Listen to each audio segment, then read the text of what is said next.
Hello. Today we will be talking about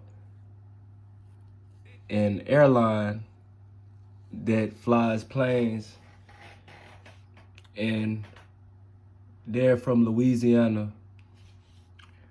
And doing this, we'll be discussing different graphs, talking about the trends seen in each graph. What are their peaks? Where are their valleys? What are the problem areas? And what the graph means. With doing that, we will get an intel of data which will let us know the likelihood of the success rate of this company with their incidents. We're going to start off with monthly tracking. As you can see, from January to December, well, January and December are the peak months. As you can see from about like right here is the peak, is the valley area. Like I say, the problem areas would be the peak areas. As you can see, they're very, very high. This entails that in January, they have a lot of incidents, and in December, they have a lot of incidents compared to the other months.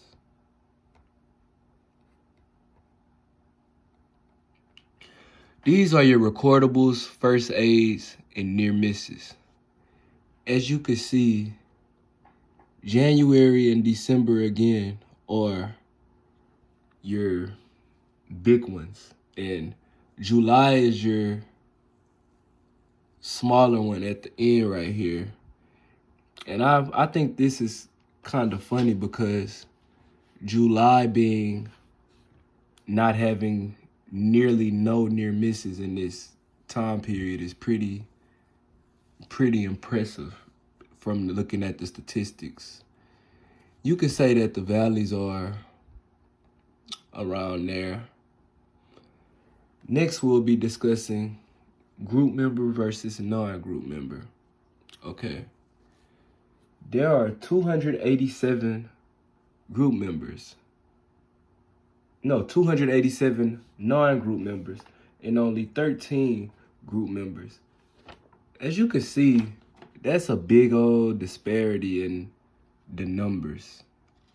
Like, if there's only 13 group members, how are they possibly supposed to keep up with the 287 non-group members? It's almost impossible. This graph shows that it's about 13 people who are responsible for everything that is going on in the environment. And the 287 people are just people that are just passing who really don't have regards for what's going on as the group members have. The time of the day. So from 12 a.m. and 11 p.m., those are the low points. The peak is about 5 p.m. Like, it's when people are getting off, trying to get home from work. Like, it's rush hour traffic and all of those things. You have about 37 of those incidents happening around that time. And as you go to 11 p.m., it drops all the way to 2 incidents at 11 p.m. I guess you could say this could be the valley area, about right here, like right before it peaks. So the time of the day at 12 a.m. is pretty low, 11 p.m. is pretty low, and the peak is 5 p.m. And this graph represents the time of the day that the incidents occur. OIR. Okay, the OIR is the man hours that are worked with the recordables that happen on the job. And everybody starts off with a clean slate in January. So as you can see, from January, February, March, and April, it is pretty low. But May is when the first incident occurred, and as you can see, it's just rising. Excuse me for that. You could say the valley is from about like right here, and the peak is obviously in September area. Like it was just horrible in this airline, like all of these incidents.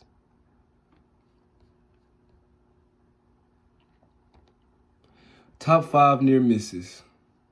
Okay. The driver of a salt hauling truck had just completed a dump beside the main terminal of salt on site and was lowering the truck bed when the bed came in contact with an energized 13.8 kilovolt transmission line. Severity 4, probability 4. I had to give this a 16. I did that because it's very, very like catastrophic to be touching a 13.8 kilovolt transmission.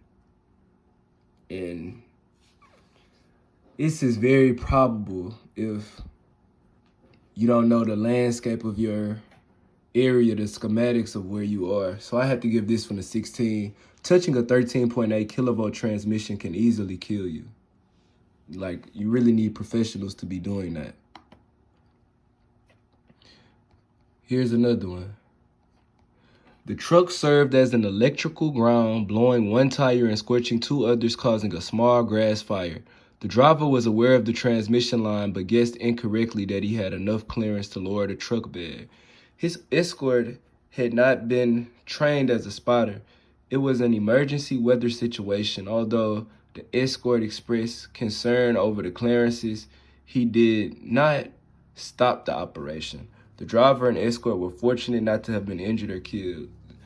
This is very catastrophic because, for one, you have a small grass fire going on. You have the driver guessing incorrectly that he had enough clearance to lower the bed, and the escort is not trained. So, with that being said, the escort, this is a two-man job.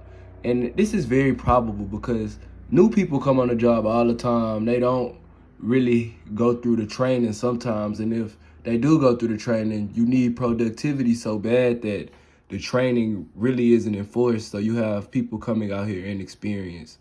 This is very, very bad. And they could have been injured or killed as stated.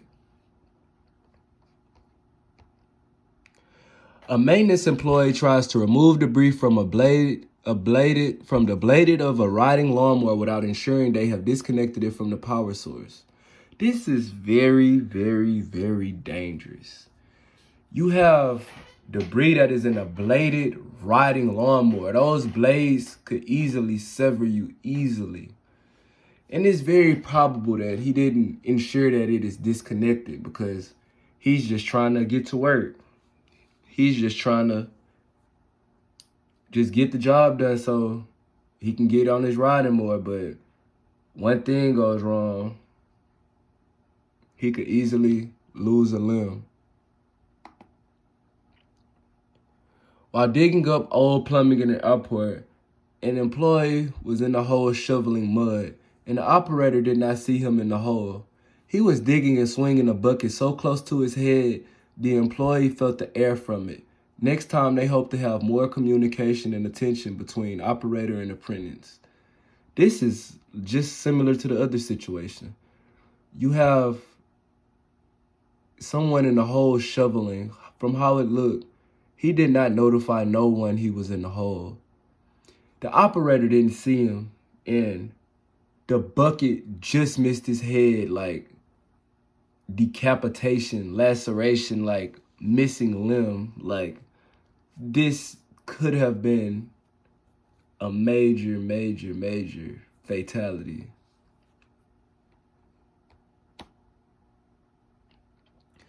An employee is distracted driving and almost hits a vehicle on the rail in a parking area. I had to give this one a 16 as well because if you're unattentive at the wheel, if you're distracted, you're putting not only yourself at danger, but others at danger. So I had to give this one a 16.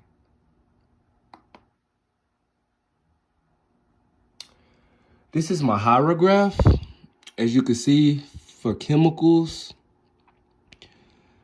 It's a 37 intolerable rate. Culture, dust, electrical, ergo, excavation, exposure to other, exposure to temp, line breaking, PPE, tool equipment use, and walking working services.